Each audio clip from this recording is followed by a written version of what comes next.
오늘은 2024년 12월 29일입니다. 오늘부터 매주 1, 2회 정도를 2025년의 실적주 위주로 얘기를 좀 해드리려고 하고 있고요. 첫 번째 종목은 MLB에 대한 기대가 높은 대덕전자에 대한 얘기를 해드리도록 하겠습니다. 아마 대덕전자 많이 들어보셨을 거라고 생각을 하고 있는데 반도체에는 디램이나 낸드 이쪽에 쓰이는 기판이 모두 다 들어간다라고 생각을 하시면 좋을 것 같고, 통신장비, 스마트폰, 자동차 및 셋톱박스 등에 사용이 되고 있는 인쇄 회로 기판을 주요 제품으로서 생산 및 판매하는 회사라고 보시면 좋을 것 같고, 2020년대 이후에는 대덕전자로 사명이 있었죠. 이거를 대덕과 대덕전자로 인적 분할을 해서 재상장이 되었습니다. 그래서 대덕의 경우는 2020년 이전에 차트가 나와 있을 텐데, 대덕전자는 2020년부터 차트가 나와 있다라고 보시면 좋을 것 같고요. 왜냐면 대덕전자가 인적 분할이 되었기 때문에 대덕전자가 2020년부터 있습니다. 인적 분할을 하게 되면서 대덕이 모회사로 올라간 거죠. 그래서 대덕 외 5인이 32.76%의 비중을 좀 차지를 하고 있다라고 생각을 하시면 좋을 것 같고요. 그 외에 나머지 지분이 이렇게 있는 거죠. 나머지 지분이 국민연금공단이 8%를 보유를 하고 있습니다. 좀 내려가 볼게요. 주요 제품은 총 5가지 정도가 있다라고 보시면 좋을 것 같고, 여기에서 대부분 매출이 나오고 그 다음에 성장성이 있는 게 FC BGA라고 생각을 하시면 좋을 것 같습니다. 기본 CPU. 근데 뭐 올해 반도체가 워낙 안 좋았기 때문에 이쪽의 매출이 최근에 들어서 급격하게 하락을 하는 모습이었는데, 이 부분이 다시 기대가 좀 된다라는 거 말씀을 좀 해드리도록 하겠고, 그런 내용은 다시 밑에 실적을 통해서 언급을 해드리도록 하겠습니다. 이게 기판이죠. 메인보드라고 하는 기판이고요. 이 기판 위에 칩을 올리는 거죠. 칩을 올리고 마지막에 FCPGA라는 패키지를 하는 겁니다. 그렇게 되면은 이제 골드와이어에 비해서 빠른 속도와 더 많은 배선이 가능하다라는 장점이 있다라고 보시면 좋을 것 같고요. 이게 이제 MLB 쪽으로 쓰일 가능성이 굉장히 좀 높다라고 보시면 좋을 것 같습니다. 다음으로 FC CSP 플립칩 칩 스케일 패키지라고 얘기를 하는 건데, 모바일 AP, 그 다음에 고성능 워크스테이션, 서버, 데이터 송수신 제품, 인터넷 라우터 등 전기적 성능이 필수적인 고속 RF 패키징 분야에서 널리 활용이 된다라고 얘기를 하고 있고요. 와이어분드 루프가 없기 때문에 뭐 거리 연결이 적다. 그래서 고주파 신호선에 최적화다라고 얘기를 하고 있는 거고요. 그러면 얘기를 하고 있는 게 뭔지 좀 확인을 해보게 되면, 이 칩이 다이라는 거죠. 이 칩이 다이라는 거고, 그 전에 와이어 본딩 같은 경우는 이렇게 연결되어 있습니다. 이게 와이어 본딩인 거예요. 이 와이어 본딩 한 곳이 있죠. 뭐 대표적으로 만드는 회사가 있는데, 아마 그것도 여러분들이 좀 많이 들어봤을 MK전자라는 곳이 이 와이어 본드를 만든다라고 보시면 좋겠습니다. 근데 여기에서 이 선이 연결이 돼야 되는데, 이 선이 이렇게 연결이 된 거예요. 이렇게 연결이 됐다 보니 일단은 뭐 고밀도 뭐 이런 분야를 확인을 할 수가 있다라는 거죠. 그래서 더 많은 데이터를 빠르게 넘길 수 있다라고 보시면 좋을 것 같고, 참고로 여기에서 그 얘기를 하는 게 FC BGA라고 하잖아요. 기판은 종류가 굉장히 좀 많습니다. 근데 여기서 B라고 얘기를 하는 게 볼이고, 이게 밑에 숄더볼이 들어가 있는 거죠. 그렇게 생각을 하시면 될 것 같습니다. 그래서 여기도 역시 숄더볼이 와이어에서, 그 다음에 플리칩 범프로 바뀌었다. 이렇게 생각을 하시면 될 것 같습니다. 자, 그 다음에 칩 면적이 패키지 면적의 80% 이상인 제품을 말하고, 어플리케이션으로는 플래시 메모리, 모바일 D램 요거를 만드는 데 쓰인다라고 보시면 될 것 같습니다. 그래서 전체적인 구성은 이렇게 되어 있고요. 요게 이제 이런 게 나오는 거죠. DDR5라든가 뭐 이런 제품으로 만들어진다라고 보시면 좋을 것 같고, 그다음에 SIP나 AIP 같은 경우는 그다지 뭐 매출이 많이 나올 것 같지는 않은데, 뭐 어떻게든 보시게 되면 RF와 무선 장치, 뭐 GPS 모듈, 핸드폰 이런 데 적용이 된다라고 보시면 될 것 같고요. 밑에는 AIP라고 해서 기판 안에 안테나 기능을 구현한 기판으로서 송수신 칩셋부터 필터, 전력 증폭기 이런 다양한 전자제품과 통신묘들을 하나로 안테나 패키지로 통합한 기술 솔루션이다라고 보시면 됩니다. 그래서 이렇게 되어 있는 거예요. 이렇게 되어 있고, 그 외에는 이제 뭐 우리가 알고 있는 디램을 만드는 플립칩, 보드온, 칩 이렇게 되어 있는 거죠. 그래서 디램이 이렇게 붙어 있고, 이거 하나하나마다 다 이런 식으로 지금 되어 있는 거죠. 이런 식으로 되어 있는 겁니다. 그래서 10개가 이렇게 있는데, 여기도 10개가 있죠. 그래서 하나하나마다 이런 구성이 좀 되어 있다라고 보시면 됩니다. 그 다음에 이제 MLB 얘기가 좀 나오는 거죠. 뭐 아직까지 이 매출이 얼마나 클지는 모르겠는데, 삼성에서 지금 밀고 있는 게 FCBGA잖아요. 근데 지금 MLB 같은 경우는 이스페타시스가 거의 독점이었다가 2024년 10월인가 11월 달에 뉴스가 나오게 되면서 MLB 쪽에 진출한다라고 얘기가 나오고 있죠. 그 제품일 가능성이 높다라고 보시면 좋을 것 같습니다. 와이어 네트워크 K가 빠졌네요. 그 다음에 밑에 보시게 되면 이런 제품도 만들어진다라는 거 참고를 해주시면 좋을 것 같습니다. 그래서 실적에 대한 전체 매출 구조를 확인해 보게 되면 메모리 패키징이 55%고요. 비메모리가 30%, 나머지 MLB나 기타가 15%인데, 뭐 말씀드렸던 대로 메모리 쪽이 지금 좋지는 않잖아요. 왜냐면 삼성전자의 실적만 보더라도 급락이 나오고 있는 모습을 보여주고 있고요. 다만 SK 하이닉스 같은 경우는 MLB 이슈가 있기 때문에 그걸로 인해 버티고는 있겠지만, 결국은 메모리 기판 쪽에서 매출이 안 나온다. 그래서 결론적으로 보게 되면 대덕전자도 2024년의 실적은 그렇게 좋지 못했다라는 걸 말씀을 해드리도록 하겠습니다. 그래서 실적을 통해서 확인을 좀 해보시게 되면은요, 2023년이 굉장히 좀 안 좋았어요. 근데 2024년 올해죠. 올해 매출이 소폭 증가하는 그런 모습을 보여주고 있고요. 메모리가 2021년, 2022년에 급격하게 좀 좋아졌다가 2023년 뭐 그냥 간단히 말씀을 좀 드리자면 노트북이나 PC 사면 몇 년 끌고 가잖아요. 뭐 1, 2년마다 매년 바꾸는 경우는 없기 때문에 2022년에 매출이 굉장히 뭐 안 좋았죠. 이건 어쩔 수 없죠. 코로나 사태로 인해서 안 좋았다가 거기에다가 인적 분할하는 데도 비용이 어느 정도는 좀 들어갔을 겁니다. 그런데 2021년과 2022년에 매출이 나오기 시작을 했던 거고, 뭐 2년 동안 컴퓨터를 많이 바꾸다 보니까 2023년이 굉장히 안 좋았죠.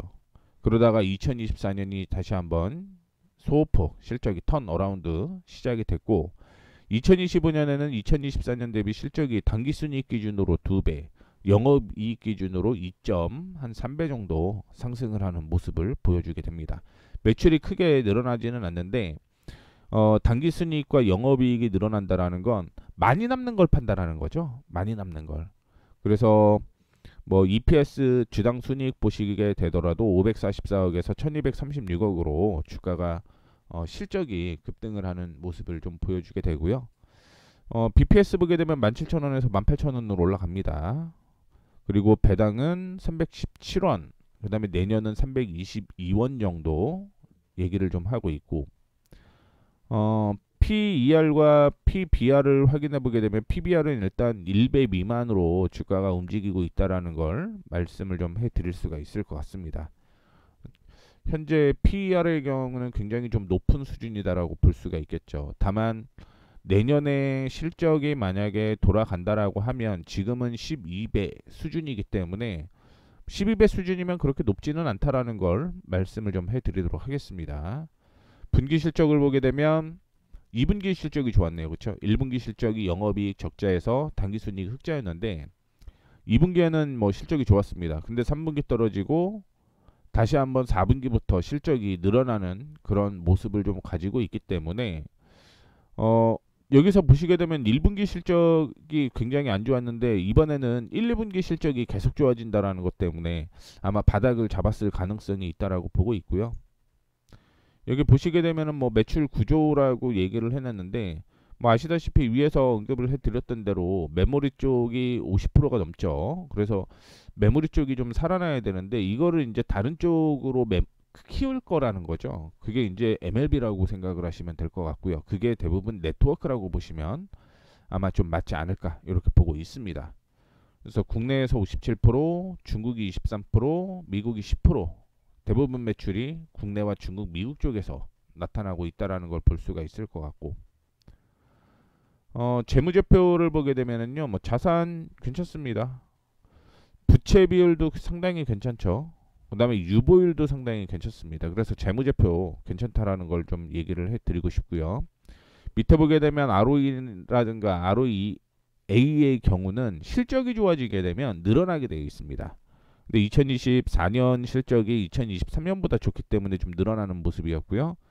2025년이 역시 2024년보다 더 좋아할 것으로 예상을 하고 있기 때문에 이렇게 올라간다라고 보시면 될 것 같아요. 참고해 주시면 좋겠습니다. 그래서 지금 잠깐 확인해 보게 되면 2022년까지는 실적이 굉장히 좀 좋았죠. 실적이 좋다가 주가가 하락을 했죠. 그리고 2023년에는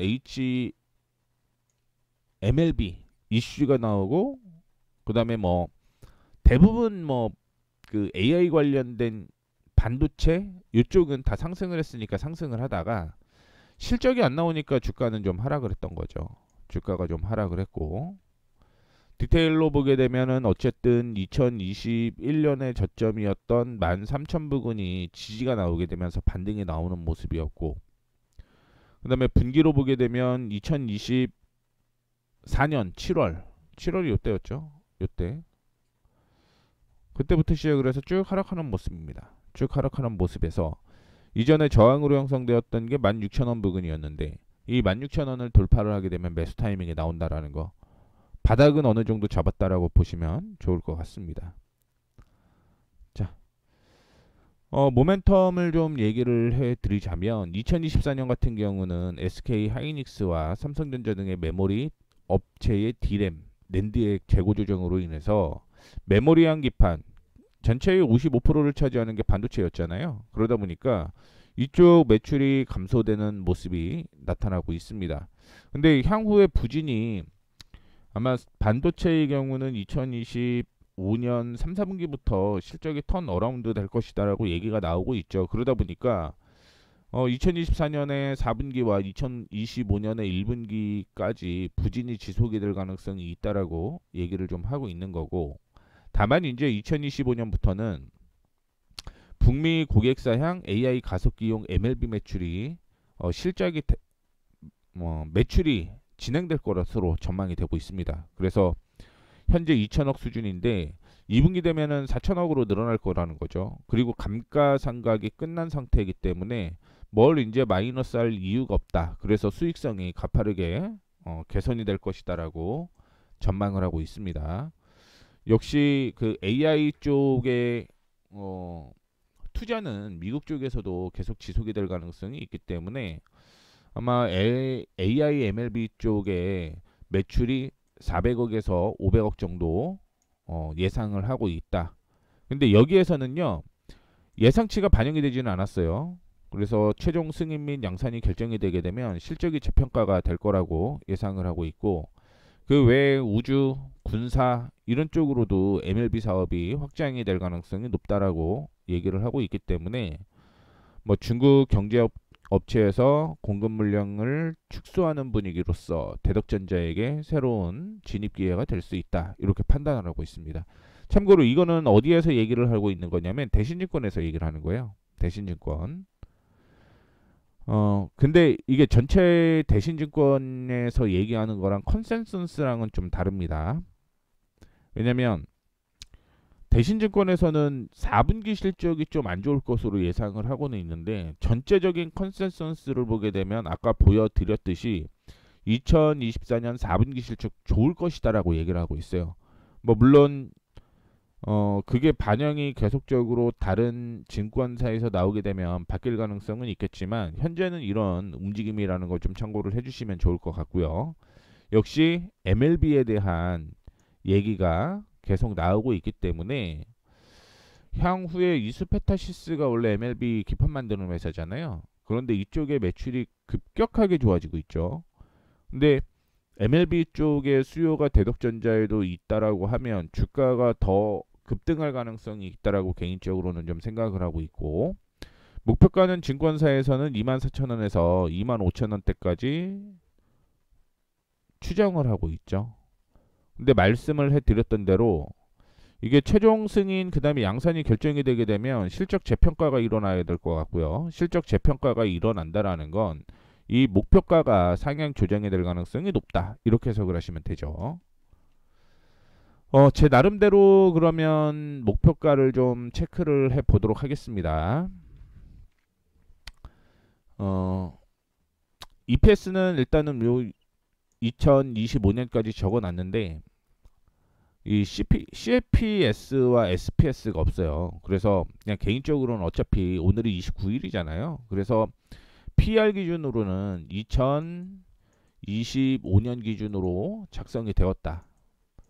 PBR과 PER의 경우는, 그리고 나머지는 2024년 기준으로 작성이 됐다라는 거 참고를 해주시면 좋을 것 같습니다. 왜 이거를 확인하냐면 지금 과거 대비해서 현재 기준의 주가가 높은지 낮은지를 좀 확인을 해 봐야 되거든요. 그렇기 때문에 좀 말씀을 해드리는 거고, 자 그러면은 우리가 확인해야 될 거는 뭐냐면 과연 PCB가 현재 기준으로 성장이냐, 성장성이 있는 거냐, 혹은 안정적인 기준으로 잡아야 되느냐, 요거를 확인을 해 봐야 되는데, 아시다시피 낸드 같은 경우는 향후 성장성이 있겠지만 지금은 가격이 방어가 되기 때문에 안정성에 초점을 두는 게 맞다라는 얘기를 해드리도록 하겠습니다. 안정성이라고 하면요, PBR과 PCR을 보게 되겠죠. PCR. 이게 안정성을 측정하는 지표. 뭐 돈이 꾸준하게 들어오는지를 확인해 봐야겠죠. 그래서 이 두 개를 보는 게 좋을 것 같고요. 그 다음에 성장성의 경우는 PER, 그렇죠? 그 다음에 PSR을 보셔야 됩니다. 이게 성장성을 보는 지표라고, 투자 지표라고 보시면 돼요. 그래서 쭉 정해 놓은 거예요. 쭉 정해 놓은 거고, 그랬을 때 주가가 어느 범위에서 움직이는지를 체크를 좀 해 놓은 건데, 과거와 주가를 좀 확인을 해 보셔야 됩니다. 과거 대비 주가를 확인해 보셔야 돼요. 그래서 차트를 한번 보겠습니다. 차트를 보시게 되면 이전에 많이 올라가 봤자 4만원, 최대 4만원, 2023년에 4만원대까지 올라갔습니다. 그렇죠? 확인되시죠? 이거를 왜 봐야 되는 거냐면 과거에 PER 기준으로 5만원이 간 적이 없어요. 5만원 간 적이 없기 때문에 요거는 제외를 한다라는 거죠. PER은 좀 제외를 하는 거고, 근사치에 비슷한 게 아마 요거에 좀 부합이 된다라고 볼 수가 있을 것 같습니다. 요거에 부합이 된다. 그래서 제가 생각하는 건 PER과 PBR을 그냥 다 기준으로 봤을 때 적어도 주가는 16,000원에서 많이 올라가게 되면은, 즉 성장성의 이슈가 좀 된다라고 하면 33,000원대까지는 올라갈 가능성이 있다라고 보고 있습니다. 그래서 밑으로 쭉 보시게 되면 이 지표로서 안정적인 가격을 확인을 해 봤을 때 12,500원 전후가 될 거고, 현재가 기준으로는 최소 25,000원, 25,000원이라고 보는 이유는 좀 이따가 차트를 통해서 다시 한번 얘기를 좀 해드리도록 할 텐데, 이 차트를 통해서 본 가격은 25,000원이고요. 물론 말씀을 드렸듯이 EPS와 BPS가 2025년에 MLB 투자 그 다음에 양산에 대한 가속화가 확정이 안 된 상태에서 말씀을 드리는 겁니다. 그리고 최대 3만원대까지는 상승 가능성이 있다고 보고 있는데, 25,000원이라고 보고 있는 이유는 제가 생각하는 건 사실은 뭐 39,650원대까지 올라갔다라고 하더라도 이거는 어느 정도 버블은 있었을 거다라고 생각을 하고 있습니다. 그리고 주가는 지금 제가 생각하는 건 14,000원 이하면 이거는 굉장히 싼 가격이다라고 인식을 해볼 수가 있을 것 같고, 주가가 올라가게 되면 1차적으로 저항을 받는 가격은 이 가격이 될 거예요. 이때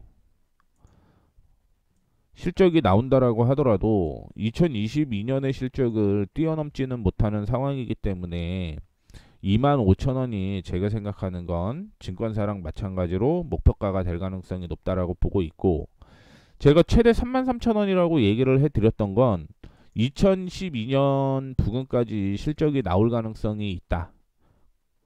근데 실적이 나올 가능성은 없겠죠. MLB가 아무리 잘 나간다라고 하더라도 전체 매출에 차지하는 영향력이기 때문에 거기에 성장성이 붙었다라고 가정을 했을 때 34,000원대까지 올라갈 가능성이 있다는 거예요. 그래서 제가 보는 관점으로는 안전하게 무조건 20,000원은 갈 거라고 보고 있고요. 그 다음에 실적이 예상치대로 MLB에 대한 얘기가 나타나기 시작을 하게 되면 25,000원부터 30,000원, 그 다음에 34,000원대까지 최대로 내년 하반기까지 보시면 아마 수익이 날 가능성이 있다라고 보고 있습니다. 그래서 그 동안 뭐 컨센서스를 통해서 확인을 해 본 결과 1차적으로는 이 PBR을 기준으로 잡고 매매를 하시는 게 좋다라는 얘기를 좀 해드리도록 하겠고, 지금 최신 리포트가 하나가 더 나오면 좋겠다라고 생각을 하고는 있는데, 뭐 어떻게 됐든 현재 기준으로 보게 되면 아직은 AI 수혜가 완벽하게 적용이 되지는 않는다. 그래서 2025년까지 제가 기준으로 봤던 그 가격을 체크를 좀 해주시면 좋겠다라는 얘기를 좀 해볼 수가 있을 것 같습니다. 이게 그냥 보수적으로 저는 최대 30,000원대까지라고 얘기를 했는데 실질적으로 34,000원대까지는 올라가도 괜찮다라고 생각을 하고 있으니까 그 점 참고를 좀 해주시면 좋을 것 같습니다. 매주 1회에서 2회 정도는 2025년 실적이 좋아지는 종목, 뭐 이런 종목을 제가 말씀을 좀 드릴 테니까 이런 거 참고를 좀 해주시면 좋을 것 같습니다. 그냥 제 나름대로 분석을 한 거고요. 뭐 나와 있는 자료는 뭐 홈페이지, 그 외에 뭐 리포트 이런 거를 다 지금 체크를 했고, 그 다음에 실적도 역시 체크를 해놓고 작성을 좀 했다라는 거 참고를 해주시면 좋을 것 같습니다. 오늘은 이렇게 2025년 실적주에 대한 브리핑을 마치도록 하겠습니다. 지금까지 머니프리웨이 모에이였습니다. 감사합니다.